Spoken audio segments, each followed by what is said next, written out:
Full name is Michael. Michael Irrizary. I added the Pagan onto it because that's my mother's surname. Okay. And you go by Pagan, right? Pagan. Pagan, yeah. Pagan. That's the artist name. Me Pagan or? Yeah, M.I. Pagan. M.I. Pagan. Like, am I a Right. pagan? And where were you born? I was born Bellevue Hospital in Manhattan, New York City. My mother, father from Ponce, Puerto Rico. I lived in New York 26 years, and then I joined the military, and I've lived just about everywhere since then. I lived in California, Texas, Maryland, Florida, Georgia, Alabama, New Mexico, Hawaii, went to Korea, went to Japan, just a little bit everywhere. Had that, what my mom would call rabbit in your blood, just to see something new. It's for the Republicans, and they all got these long noses, like Pinocchio. Yeah. And they're fighting each other in their money bags, and money's leaking out. But you see where everything's made, right? It's Mexico, China, Pakistan, Korea, India. Nothing made in the USA no more. Show them the crazy room. Excuse me. This is my little mad room. Still finishing up this one. That's titled Duho, which is a ceremonial chair. And my ceremonial chair is right in front of my easel. And this symbol here is a symbol for, what do you call that? A shaman.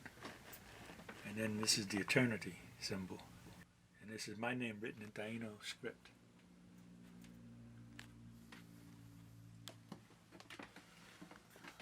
The sunroom, more paintings and boxes. Got them everywhere. You know, all of them already boxed up to put away or to ship out. There's a picture of me and my brothers.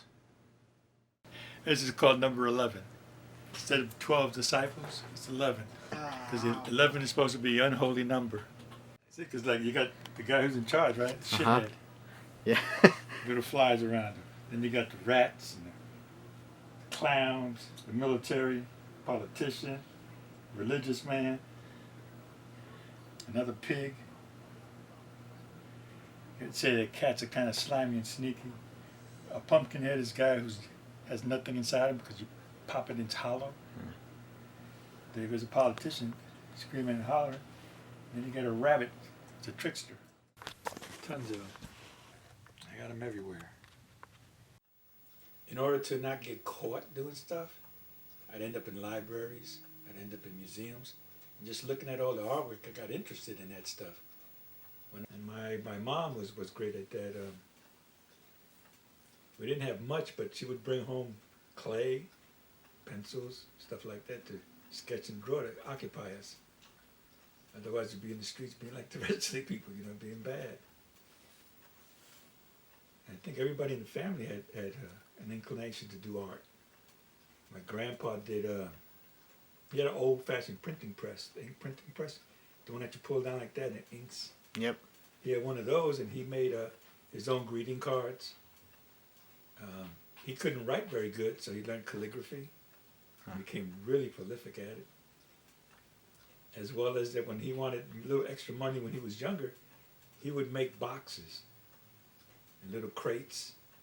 And like they used to have the little crates that you would have and you keep your personal things in. He'd make those and sell them. I get into college and I took up an art appreciation course, and they said, okay, for the final assignment for the class, I want you to go to a Museum of Modern Art or the Museum of Natural History or the Met, one of those places, find a masterpiece and copy it and bring it in. So I went in there and I said, I don't have any art supplies. I had nothing. I had crayons, magic markers, ballpoint pens. I didn't have that stuff. Loosely binders, papers and stuff. So I took all that stuff in there. I picked, I think it was a Rembrandt, Aristotle contemplating the bust of Homer. I'll never forget it. I sit there and I'm doing it with crayon and magic marker and just sketching it in. I said, okay, maybe I'll pass.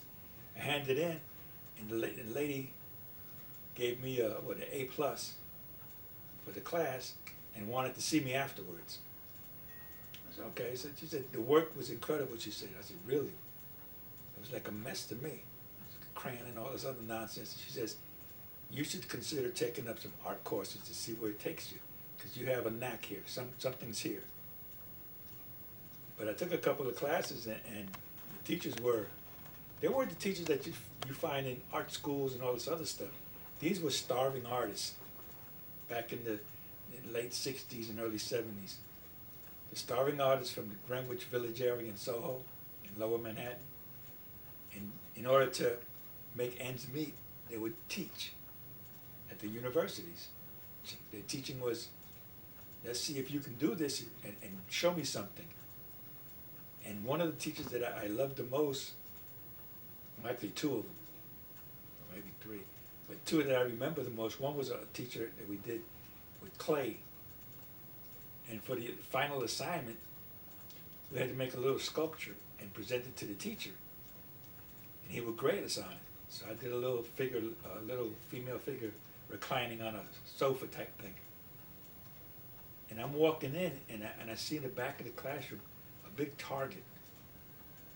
Circles, you know, like a regular shooting target. And there's all kind of clay splatters next to it.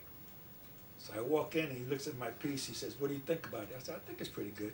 He picked it up and flung it across the room, smacked it against the wall at the target, and looked to see my reaction. I didn't know how to react. And he says, you passed. And I'm saying, what the hell is this? He said, well, you learned something. I said, what did I learn? He says, you learned that once you complete it, it's no longer yours. And once it's destroyed, you just create again. And by learning that, you'll always make something else. So you create, you destroy, you create, and you destroy. And by doing that, that process builds upon making something better. Because it's just like a chaos and creation. You go through the chaos in order to create something. I said, okay, I passed the class. And I had another teacher who was for oil painting. He would walk in and he would set up a still life. And then you'd walk in, you start painting it, and he'd walk around the room. And if he didn't like what you was doing, he'd take the canvas. He says, let me help you. Take the canvas, put it on the floor, pour turpentine over it, erase it, and say, start again. And people would freak out. And I thought it was fun. I said, what he's showing you is that it's not that important. You just keep doing and keep working on it. And if it gets damaged, well, that's not a problem. Continue. All right, who's it called? That's religion for you. See them down there with their mouths open, dripping spit and everything. I don't believe in movements, even though we had them prior to us. I guess the movements were a way of organizing a small group who had a message to make them stand out from the others. There's certain things that you have to do in order to make art enjoyable. It's got to be unusual. It's got to have movement. It's got to have color. And most important, it's got to have a message. What's important, I think, is that you find a voice. You make that into a message that people will see and look at and go, oh shit, that's something. That's where you find it inside yourself to say, this is how I see it, this is what I wanted to say, and you use all this stuff. It's like making a asopao, soup, right? How do you make your soup better than the next person who makes the same kind of soup? It's what you put in it. It's how you twist it around, but it's still soup. So how do you make yours better? You add a little of this, a little bit of that, take from over there, take from over there, put it together.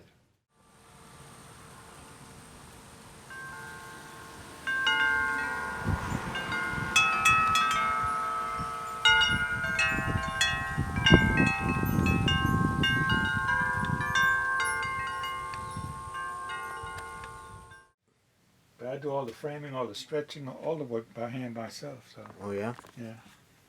Saves money. Because people go out there and they buy, you know, the mixes and everything already made. Yeah. It costs a fortune. I buy all the supplies and make it myself. Right. Makes sense. Yeah. It comes out cheaper and it lasts longer. And have an endless supply, more junk to do. Everybody uses, and they're universal symbols. You can do certain gestures with your hand that everybody knows exactly what they are. You can draw the sun, everybody knows what the sun looks like, stuff like that. So if you don't put symbols in your paintings and you put a message in there, then it's just a pretty picture to me. Because anybody can paint landscapes. Just about anybody can do a portrait. People say, oh no, you gotta be special, you gotta be gifted. And I tell them, well, when did you start riding a bike? Didn't somebody have to teach you? Didn't you have to practice to get really, really good at it? Same thing with art. If you don't nurture them, well, it doesn't come out. Like that one there, the brujos. Those are the people that screw everything up. The politicians, the soldiers, and the religious people. And then they're crippled too, because they're crippled in their beliefs. They screw everything up for us, and we fall for it. The Medici in Italy, that big culture that these people had that was so great and famous, they did a thing on borrowing, where you would borrow money and then you had to pay interest, like pawn shops. So that's why I gave the lawyer 3 little balls. That's what you see on the pawn shops, 3 little golden globes. And they got their mouth open like they're screaming. And then he's got a hat with 2 faces on each side. One welcome you and one welcome you coming and one welcome you going by. And that's a Latin symbol for the god Janus, which is hello, goodbye. And that's what lawyers do, hello, goodbye. And they want coins. Then we have, I always put in some of these things, the dice, or a die, which is a symbol of chance. But in my die, I have the number 3, which is Father, Son, Holy Ghost, Mother, Father, Child, beginning, middle, and end. There's always 3 in this one, 3 figures, in groups of 3. Then I would sneak myself in there too, because that's me way up there in the moon. And then sometimes I hide a little message in it, where I always try to say the Latin phrase "vis close," which means no exit, because there's no exit from it. And I also believe that as an artist, you should be of your time. Because if you're of your time, you'll notice that it goes throughout history. There's always been politics, there's always been good and evil, there's always been black and white. And all that stuff, no matter how we put it down, it was done before us. So there's nothing new. The only thing new is how you express it now, or how you show it.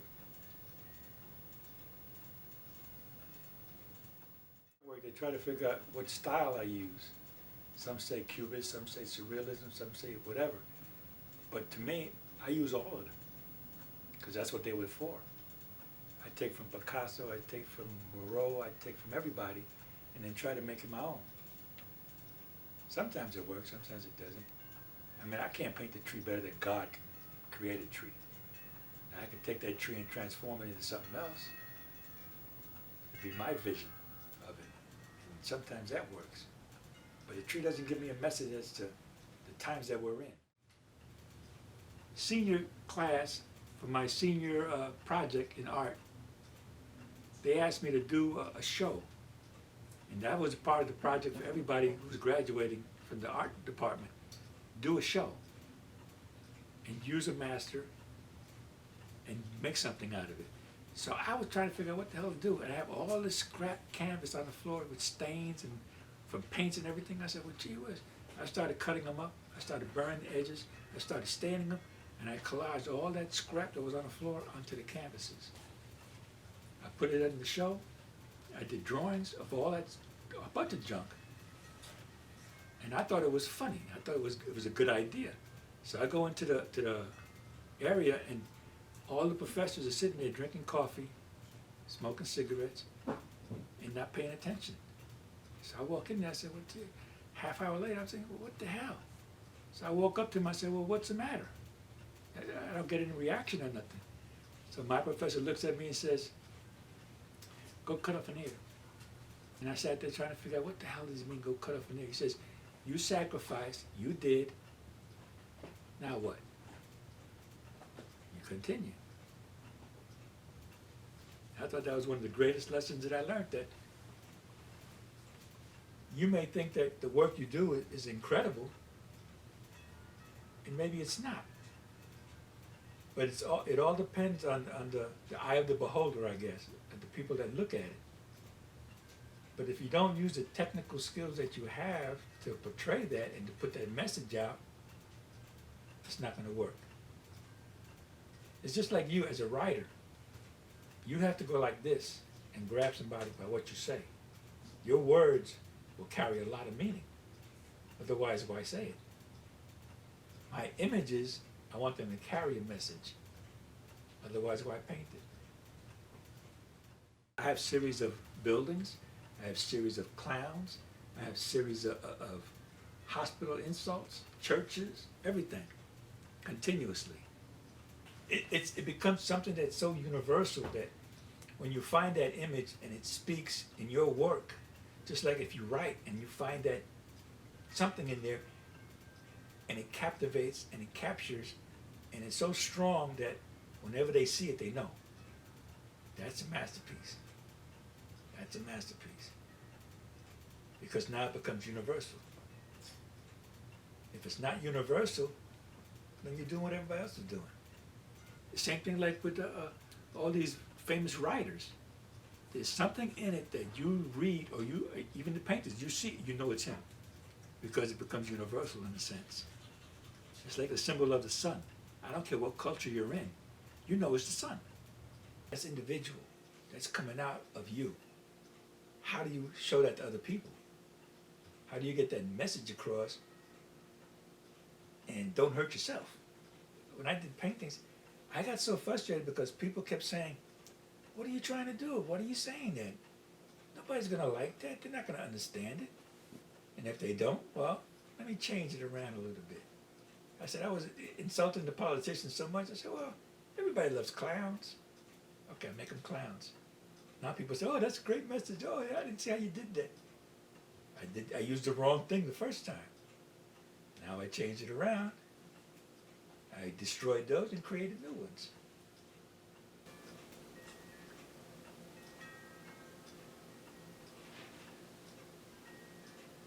It's not an easy life as being an artist. You're misunderstood most of the time, and a lot of people laugh at it. A lot of people say, oh, it's a great hobby you got. That's the worst thing they can tell you. If you're a writer, oh, that's a good hobby. You can scribble good. Did you spell that word right?